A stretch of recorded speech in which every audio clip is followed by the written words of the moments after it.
Oi, gente, tudo bom com vocês? Não esquece que vocês precisam assistir as aulas, colocar o nome de vocês lá, colocar que assistiu, tá? Colocar um ok. Professora Sheila Monteiro, e hoje a gente vai falar um pouquinho sobre o capítulo 6 de Sociologia. A gente vai começar com Sociologia e na sequência a gente tem Filosofia.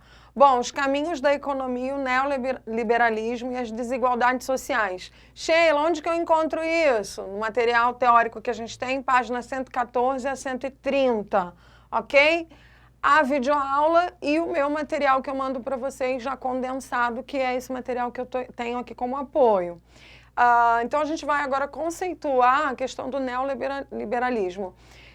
Etimologicamente falando, Sheila, o que é etimologia? Eu estudo o sentido, a origem da palavra. Então, neo, novo, liberalismo, do liberalismo econômico, que foi o primeiro regime, uma das primeiras formas, né, de idealizações do capitalismo, tá? Da economia. Então, a gente vai ter... O neoliberalismo é mais uma doutrina econômica do sistema capitalista, enquanto projetos econômicos que ditam o social. Onde eu encontro isso? Página 114. Quando a gente pensa a respeito do capitalismo, a gente vê outras doutrinas dentro dele. Tem outras doutrinas também. E a gente vai falar agora o que é. Em sociologia, a gente não dá muito foco do que foi o neoliberalismo, que tenha sido outras correntes dentro do capitalismo, mas quais são os impactos que esse tipo de corrente da economia impacta no social, principalmente no mundo, né, globalizado, e mais precisamente a respeito do Brasil. Então é disso que a gente vai focar, porque outras maneiras a gente vê, outras formas, como se entende, a gente vê em geopolítica, em geografia. A sociologia, ela vai fazer um olhar crítico de como esse avanço social, como que é esse impacto social.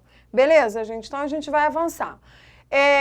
O liberalismo clássico, que é o que a gente já sabe, ele foi objetivado por Adam Smith, tendo o princípio básico de não interferência do Estado na economia.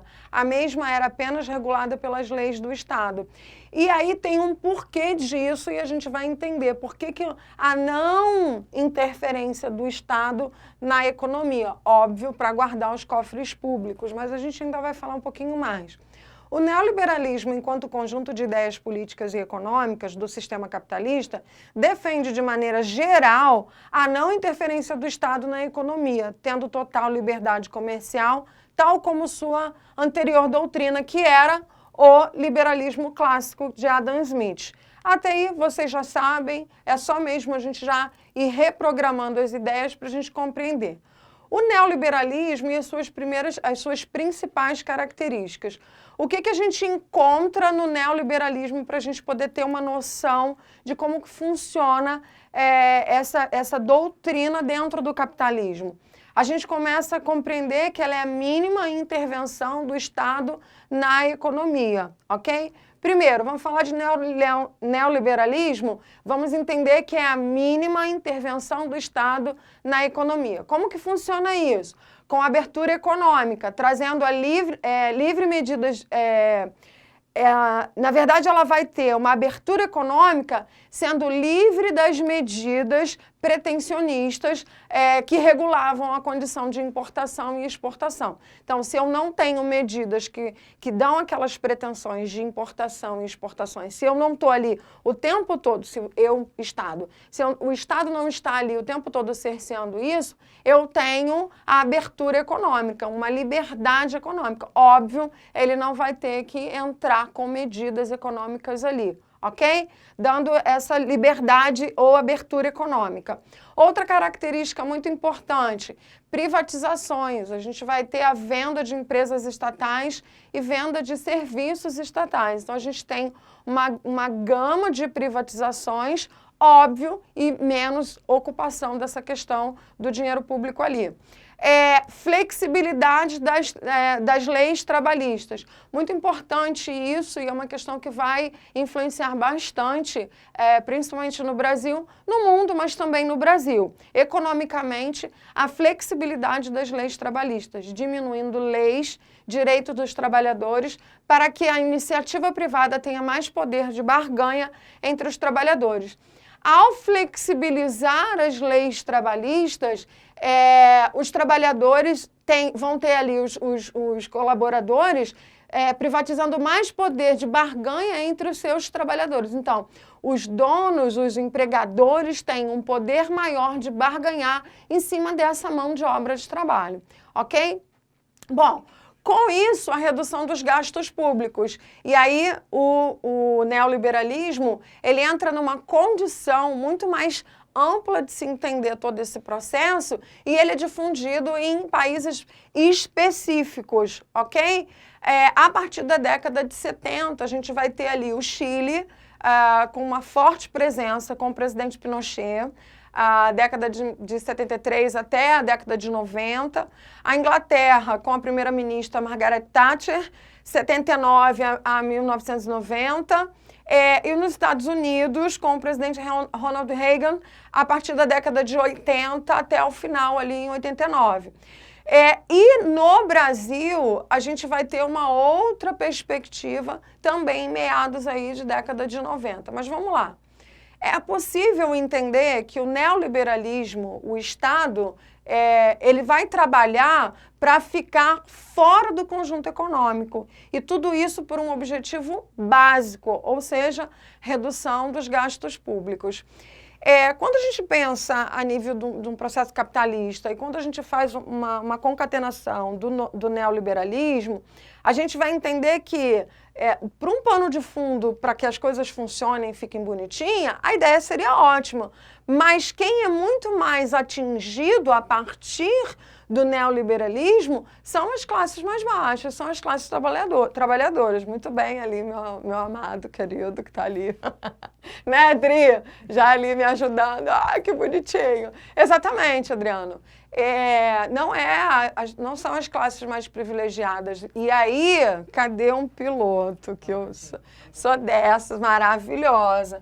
Quando a gente fala num processo piramidal, num processo de neoliberalismo, só aqui que funciona e que vai ter a questão do lucro, aqui está escrito lucro, tá?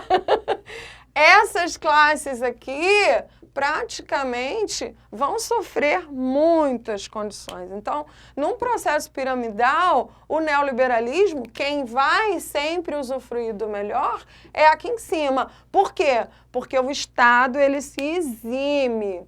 É possível entender que no neoliberalismo o Estado trabalha para ficar de fora do conjunto econômico. E tudo isso por um objetivo básico, redução dos gastos públicos. A classe que trabalha, que está aqui embaixo, tanto os pequenos e médios empresários, é que vão injetar o dinheiro na economia. O Estado só vai ter preocupação com esse bolo aqui. Então, quem é que vai sempre estar em condições melhores? A galera que tem grana ou a galera que é desprivilegiada das classes econômicas, das classes mais baixas? Obviamente, as classes mais baixas. E aí a gente vai ver esses impactos, como? No Brasil, quando a gente vai falar de neoliberalismo no Brasil, a gente vai ter duas fases muito importantes. Por volta da década de 90, a gente vai ter a fase com o presidente Collor de Mello e com a fase FHC, que tem uma galera aí que odeia essa fase FHC, mas enfim, foi uma fase que a gente passa por questões econômicas. Penso que a classe trabalhadora é uma classe que se reinventa. A gente faz muitas críticas no Brasil, até mesmo para médios e pequenos empresários, porque para abrir uma empresa não é barato, a gente tem insumos, condições fiscais muito altas e automaticamente eles também sofrem. Então, assim, rico não vai sofrer nunca vai ser atingido lá o topo da pirâmide como eu coloquei, ok? Agora, da classe trabalhadora, inclusive os pequenos e médios empresários, obviamente, a gente acaba sofrendo muito isso. Então, no Brasil, para manter a estabilização econômica advinda do Plano Real, o Plano Real foi onde? Collor, tá? Década aí de 90 e tal. Medidas neoliberais foram adotadas com ajustes fiscais, Privatizações e aumento de taxas de juro foram adotadas na economia, contribuindo para a desigualdade social e a diminuição de renda dos trabalhadores. O Plano Real ocorre a partir do presidente Fernando Collor de Mello. E o FHC são as primeiras privatizações. E aí esses ajustes também voltados para a classe trabalhadora, que também foi muito difícil, foi um momento muito delicado para a gente. Página 130, referência ao nosso material teórico. Qual é a crítica que a gente faz a partir do neoliberalismo? Sheila, está muito rápido porque vocês já sabem, esse é um material que é chovendo molhado, vocês já sabem isso aqui, tá? A respeito de capitalismo, a gente já viu isso, tanto em geopolítica quanto em história, a gente pincela em sociologia, porque a gente vai falar exatamente de dados daqui a pouco, de taxas e de como isso influencia no social. O que é características é só a gente passar por cima, porque vocês já sabem, ok? Então, a gente parte dessa premissa. Então, críticas ao neoliberalismo. O neoliberalismo, em seu momento de implantação, gera o quê, gente? Muito emprego? Não, desemprego. Problemas sociais graves decorrentes de fortes ajustes econômicos, ok?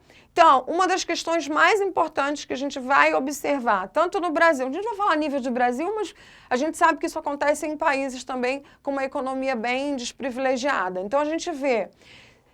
eu gosto muito de falar sobre, quando a gente entra nessa questão de pobreza e exclusão social, eu trouxe Descartes, esqueci Hegel, esqueci Hegel, mas tudo bem. Segundo Hegel, eu sempre falo isso e vou repetir tanto em filosofia quanto em sociologia para que a gente não esqueça.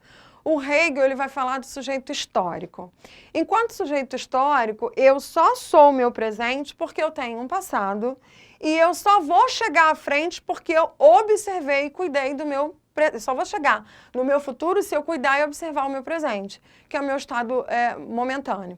O sujeito histórico de Hegel, ele é um conjunto de fatores da sua própria vida, óbvio, da sua própria história. Então, eu não tenho como jogar fora nada daquilo que a gente já viveu, nem de todas as misérias do que a gente já aportou, de que a gente já passou, ou as coisas que a gente está aqui ainda para aprender. Então, a respeito da questão de pobreza e exclusão social, a gente vai ver, segundo o processo hegeliano, que, segundo Hegel, o homem é sujeito histórico. Como sujeito histórico, ele é, na visão mais simples para sociólogos e psicólogos sociais, um ser psicopolítico social. Sendo assim, sujeito de sua época, de seu tempo, mas aqui os menos privilegiados estão sujeitos às suas condições ruins, né, desprivilegiadas, socioeconômicas. Faz um adendo dos ruins e desprivilegiados aqui, meus filhos, maravilhosos. Faz um adendo porque ia ficar feio colocar isso aqui. Desprivilégio econômico. Então, segundo o Hegel, por ser histórico, a gente é sujeito da nossa época, sujeito do nosso tempo, e nós somos, para sociólogos e psicólogos, seres psicomente, emoção, psicomente, político, porque a gente está na questão política. Lembra o que Aristóteles falava de quem era o sujeito político? O sujeito político para Aristóteles, lá em filosofia, vamos voltar para a gente não esquecer. O sujeito político em Aristóteles era um cara que primeiro cuidava da sua ética, que era o sumo bem, quem é você, tá? Depois ele estava pronto para fazer política. Então, quando a gente fala de psicopolítico social, eu sou um ser emocionalmente, mente, psicomente, tá? Mente consciente, ok?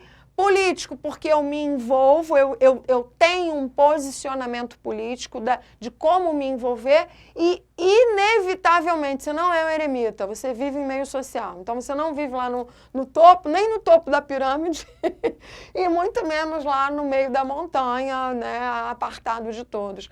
Vivemos em sociedade, eu preciso de você e você precisa de mim. É uma relação de interdependência, não emocional, mas social. E isso é muito importante. Sendo assim, ele é sujeito de sua época, sujeito de seu tempo, mas aqui os menos privilegiados estão sujeitos às suas condições socioeconômicas. Não quis nem replicar o que é realmente a fala da página 118 e 119, estava falando sobre exclusão e pobreza social, porque a gente já vai colocar outras coisas. Optei em deixar uma citação e um pensamento ressignificado a partir de Hegel, para que a gente entenda que somos sujeitos pensantes e sujeitos de nossa época, logo, sujeitos históricos. Nós não somos ahistóricos, nós não somos sujeitos que não têm história.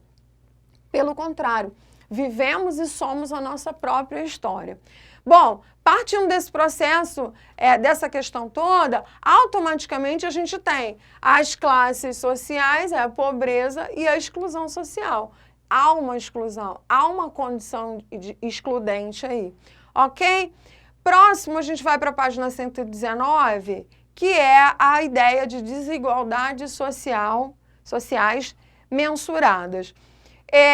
Toda vez que a gente mensura alguma coisa, se a gente não estiver falando de dados precisos, a gente vai estar sempre dando uma ideia muito mais por alto. Em sociologia e em estatística, não. A gente vai dar dados precisos, exceto quando ainda não terminou, fez uma estatística de um ano para o outro e no próximo ano a gente não fez a estatística correta, então a gente vai dar mais ou menos uma margem, tem margens de erro e margens de mensuração. Bom, como que a gente identifica essa desigualdade social? Como que a gente mensura isso? Essa desigualdade social ela é vista num primeiro momento pela renda per capita, que é essa condição de renda pessoal ou renda familiar de acordo com toda uma população daquele local, ok? E aí a gente está falando a nível de Brasil. Então, a gente tem uma desigualdade social mensurada por renda per capita, a gente tem uma desigualdade social mensurada pelos índices de mortalidade infantil e a gente tem uma desigualdade social mensurada pela concentração de renda. Eu tenho como mensurar e fazer uma crítica de renda per capita para o topo da pirâmide? Vou falar aqui, vamos fazer agora uma estatística para saber quanto que ganha a galera aqui do topo da pirâmide. Não tem necessidade disso. Eu posso falar de índice de mortalidade aqui do topo da pirâmide? Inviável. Eu posso falar pela concentração de renda específica desse povo aqui? Nem dá, porque o dinheiro também nem fica aqui no Brasil, né? Muitas vezes o dinheiro vai até lá para fora, então não tem nem como você mensurar quanto que esse povo ganha. Então, automaticamente a gente já identifica que a gente não está falando dessa classe social, a gente está falando das classes mais para baixo, ok? Assistam o filme O Poço, Netflix, assistam. Tudo a ver com essa aula. Tudo a ver com a condição de desigualdade social, pobreza e exclusão, e altamente psicológico o filme também. Então, se você é muito... um adendo aqui cheio de spoiler, tá? Se é muito cartesianinho, se é muito Descartes cartesianinho, não assiste não que vai fundir a cuca. Mas se é um cara descolado e gosta de fazer críticas sociais, assistam o filme. O filme é fantástico. Dá até para fazer uma resenha ali. Dá para fazer, como é que fala, Adriano? Redação. A mente às vezes falha, né? A pessoa está ficando velha, Adri, é desse jeito. Assistam o filme O Poço, né? El Hoyo, né? O Poço, mais ou menos isso. Bom, gente, então a gente vai entender todo esse processo, a gente está só passando rapidinho para que a aula não seja chata, tá? Para ficar mais gostosa. Deixa eu beber minha água. E aí, a gente vai continuar com as críticas ao neoliberalismo, mas agora numa condição brasileira, segundo o material teórico da nossa página 120. Eu não trouxe o material, mas ele é bem ilustrativo. Na página 120 e a página 121, ele faz uma ilustração, então tem uns desenhos ali de crianças e tal, e automaticamente, voltando para a questão do filme, O Poço, e tem tudo a ver com essa ilustração da página 120 a página 121 ou 119, uma coisa assim. A partir da página 119 você já vê isso, 120. As ilustrações são extremamente necessárias porque o filme fala de comida, que é a condição básica, higiene, alimentação e moradia. Condição básica para um ser humano sobreviver, beleza? É disso que pauta também o filme. E é disso que a gente está falando aqui na condição do neoliberalismo. Sheila, só para eu entender tudo isso, lembra que a gente falou que o neoliberalismo, as características são, a gente vai dar livre a retirada da responsabilidade do Estado com condições econômicas, ok? Dá uma liberdade de economia, do livre comércio e ajuste nas condições fiscais para trabalhadores. Automaticamente se ajusta vai ter uma massa... e as privatizações também. Tem uma massa, quando eu ajusto as condições de trabalhador, eu tenho uma massa de trabalhador desempregado. Eu tenho uma massa de donos de empresas, de pequenos e microempresários, que também não dão suporte, que não têm condições de manter os seus trabalhadores. Automaticamente, o nível de trabalhador, a condição de trabalhador, a quantidade de trabalhador que a gente tinha empregado com carteira assinada ou que estava ali tendo a sua condição de mínimo, ele vai ter desse mínimo para o mínimo do mínimo. Vai cair muito mais. Automaticamente, quais são as críticas? Volta lá para a gente ver. Pobreza e exclusão social. E eu tenho desigualdades sociais mensuradas. Renda per capita muito baixa, eu tenho índices de mortalidade infantil e não é filho do rico que morre, tá? Filho de pobre que morre. E literalmente por falta de condições mesmo, grávidas pelo SUS são monitoradas porque muitas não têm alimento para dar suprimento à própria gestação. Isso é muito sério, isso ainda existe no nosso país, ok? E pela concentração de renda. Onde está essa concentração de renda? Não é aqui embaixo, galera. Com certeza não é aqui embaixo que a gente tem essa concentração de renda. Então, avançando, a gente tem, então, a ideia da condição brasileira segundo o material teórico. Avançando nas críticas, a gente tem 10% a nível de Brasil, 2012. Isso não sou eu. Sheila, por que você não aumentou? Por que você não... Por que você não... Ai, faltou a palavra. Ih, hoje eu estou ruim das palavras.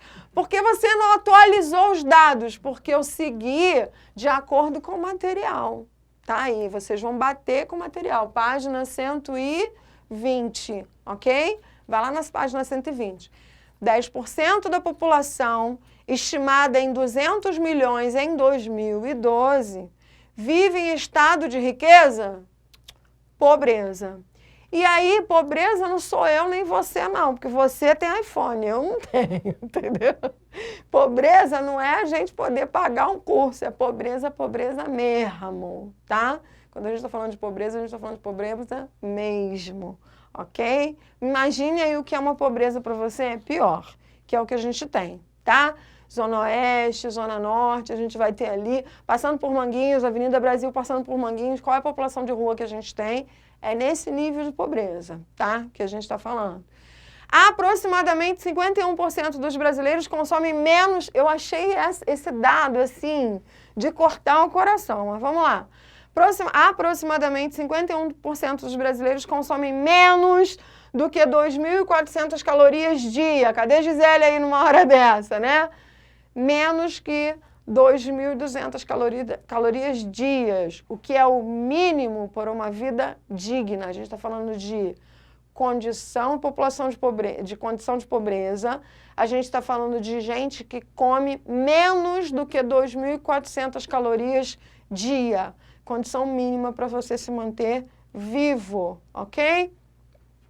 200 milhões de brasileiros aproximadamente sobrevivem com salário mínimo mês e renda per capita desfavorável ao seu sustento. Esse é o cenário que a gente tem, segundo o nosso material 2012. Estamos em 2020. Dados avançados? Tem, a gente não tem ele agora. É material para você dar uma pesquisa? Super! É uma forma que você tem até de fazer uma discursiva, ok? E a gente poder ter uma noção melhor também disso. Fique a critério fazendo as suas próprias críticas e considerações também. Para as medições dos índices de reestruturação social e econômica, a gente tem o índice de IDH, que é o Índice de Desenvolvimento Humano. A gente encontra a página 20, 120, 121, vide os quadros dele, ok? E o Índice de Desenvolvimento Familiar, que é o IDF. Como que a gente funciona, como que a gente entende isso? A nossa aula não foi uma aula, não está sendo uma aula muito grande, está sendo uma aula pontual, específica, porque esses dados a gente poderia discutir ele em sala de aula, fica muito melhor, mas são as considerações que a gente precisa fazer. A respeito do IDF, que é o Índice de Desenvolvimento Familiar, a gente vai ter uma crítica mais específica e uma crítica de se falar em que sentido? Críticas aos impactos do neoliberalismo e as condições socioeconômicas no Brasil. Sobre as medições dos índices de desenvolvimento, aqui o IDF, nos anos 2000, foi criado um grau de acesso das famílias a um conjunto de direitos fundamentais definido por 6 dimensões. Como é que eu vou ter uma noção desse processo piramidal aqui, se a gente está falando a nível de Brasil? Se eu estou falando como é que eu vou medir esse índice de desenvolvimento familiar, se eu não tenho parâmetro para falar disso? Porque, a princípio, a gente falou de comida, a gente falou de 10% da população que vive em estado de pobreza, a gente falou de 50% de brasileiros que vivem, aproximadamente 50% dos brasileiros que vivem com menos de 2.240 calorias e 20 milhões de brasileiros aproximadamente sobrevivem com salário mínimo. Como que a gente vai? Essa é a ideia. Como que eu vou mensurar aqueles dados? Observando 6 dimensões. Como é que eu tenho um pano de fundo para entender isso? Qual é a dimensão que eu tenho para fazer uma crítica a esse neoliberalismo, a essa não condição, essa isenção do Estado de gastos públicos com esse povo, esse mínimo aqui dessa população? Eu vou mensurar uma dimensão de vulnerabilidade. Sheila, mas você mora no Rio de Janeiro? O Rio de Janeiro é uma cidade extremamente perigosa, violenta, agressiva. Você pode morrer com uma bala perdida. Pode. Pode. Literalmente, pode. Não estou discutindo isso, não. A qualquer momento, chegou a hora de você morrer, você vai morrer. Mas o nível a dimensão de vulnerabilidade para um morador em condições, num processo de favelização, numa comunidade, é menor ou é maior a alguém que está numa zona sul, num prédio onde tem policiamento, onde tem condição, e sem falar se ele é branco ou se ele é preto? Essa é a fala, é a maneira de se mensurar. Dá até um quiquito, né, Adriano? Dá um negócio quando a gente fala isso, né?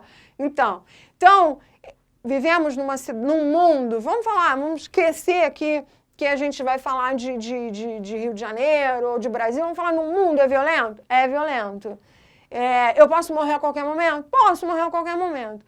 Mas qual é a minha condição de vulnerabilidade? O meu estado de vulnerabilidade? Onde eu moro, as minhas condições sanitárias, as minhas condições de policiamento, né?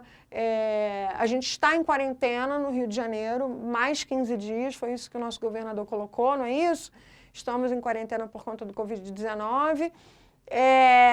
E a gente sabe que muitos trabalhadores estão pegando o BRT para ir trabalhar. E muitos trabalhadores têm que cumprir horário, não mudou o horário de trabalho. Então, muitas meninas, muitas mulheres, muitos chefes de família acordam 3, 4 horas da manhã e não estão direto no ponto de ônibus para pegar o ônibus. Eles precisam transitar.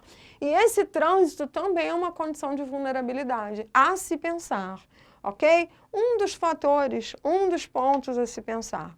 Próxima dimensão, a dimensão acesso ao conhecimento. Gente, a gente acha que não, mas ainda tem gente que não sabe ler e não sabe escrever.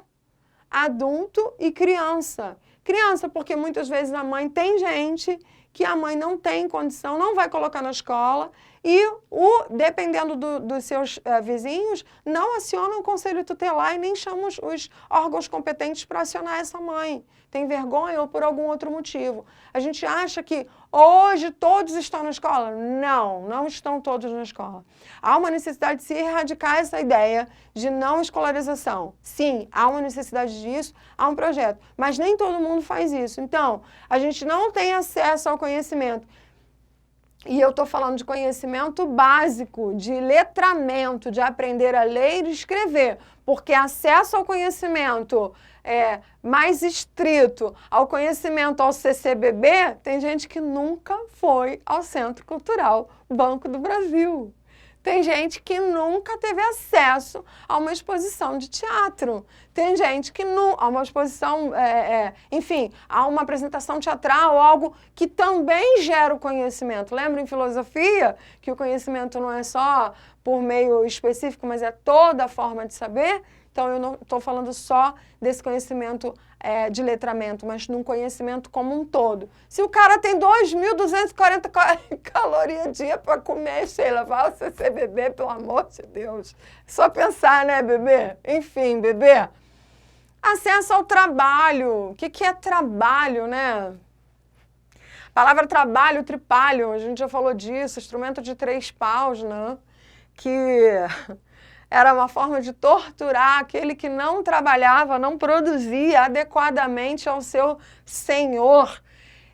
Acesso ao trabalho, e se a gente for trazer isso para a gente, trabalho ou emprego? Porque tem gente que vai falar assim, mas o cara pode vender no trem, isso é trabalho. É digno? É digno. Mas é necessário isso para ele, no sentido de que é bonito isso para uma economia de um país, a pessoa ter que colocar um peso nas costas para trabalhar dessa forma?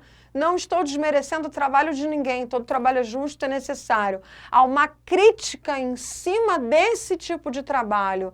O que leva uma população, o que leva um país, um cidadão a trabalhar dessa maneira? Porque de outra maneira ele não tem acesso ao trabalho, seja por CLT, seja por MEI, seja por microempreendedor, não importa, essa é a crítica, acesso ao trabalho. E quando tem acesso ao trabalho, muitos não têm qualificação para esse trabalho. Isso é fantástico, para não falar outra palavra que vocês sabem que eu falaria, né? Mas eu estou tentando me policiar, Jesus está ganhando a minha alma, né? O Senhor Jesus está me ganhando para eu não falar palavrão. Estou tomada no manto da Nossa Senhora para não falar palavrão. Isso é fantástico, para não dizer que é fogo na roupa. Acesso ao trabalho e a desqualificação do mesmo, porque eu tenho até trabalho, mas você não qualificou, mas o cara não tem acesso a conhecimento, inferno. Ele não tem, ele vive em condições de vulnerabilidade. Como é que você quer que essa população inteira aqui, tenha acesso a trabalho, tenha condição de conhecimento, tenha, inclusive, especialização para trabalhar? Pelo amor de Deus, se eu não dou comida para encher essa barriga, se eu não dou educação, como é que eu vou cobrar que esse cara conheça ou que esse cara seja especializado ou qualificado para o trabalho que eu tenho na minha empresa, mas que você não é bom para isso? Pensa, gente. Só um pouquinho de pensamento, né? Faz bem, bebe uma água, faz igual a minha agora, bebe uma água que é melhor. Né, Adri? Tem que beber água. Então, crianças, disponibilidade de recursos, aí a gente está falando de dinheiro e recursos mesmo em todos os sentidos, tá? Desenvolvimento infantil. Algumas paróquias dentro do processo do catolicismo, a igreja também faz um trabalho bem legal, independente, a questão da fome, né, da criança e tudo mais, mas esse desenvolvimento infantil, ele é menor também. E as condições habitacionais, gente, pelo amor de Deus, o processo de favelização, seja ele em qualquer cidade, o mínimo de saneamento básico que a gente tem. E o doutor Oswaldo Cruz iria se remoer no Rio de Janeiro hoje Se ele visse a quantas anda em alguns lugares zero de condição de saneamento básico e essas condições específicas. Eu vou, a partir dessas dimensões, eu faço uma perguntinha. Vamos pensar a respeito do neoliberalismo. A gente vai pensar o que ele como que ele se estruturou, como que ele, quais são as críticas que a gente faz nele mundial e especificamente no Brasil, e eu fecho com essa charge, porque eu acredito que ela dá uma visão bem ampla, né, e não é surreal, é uma visão real, infelizmente. Talvez surreal porque ele está lendo, né? E a gente vai colocar assim, será que todos, na condição que ele tem, que ele está, têm condição de fazer uma boa leitura e uma boa interpretação do texto que ele está lendo? Ele está lendo a Constituição de 88, ok? E aí ele fala assim, todo brasileiro tem direito à moradia. Aí ela está lá, pensativa, e ela fala assim, agora lê aquele pedaço bonito que fala de comida e saúde. Né? Volta mais uma vez, a condição mínima que a gente tem. Então, a crítica óbvio, a gente, sistemas capitalistas têm regimes específicos. A gente tem hoje, a condição vigente que a gente tem no Brasil é o neoliberalismo. Essa não ocupação do Estado com a questão de incentivo, do dinheiro. A gente tem a condição de livre comércio, a gente tem as condições específicas para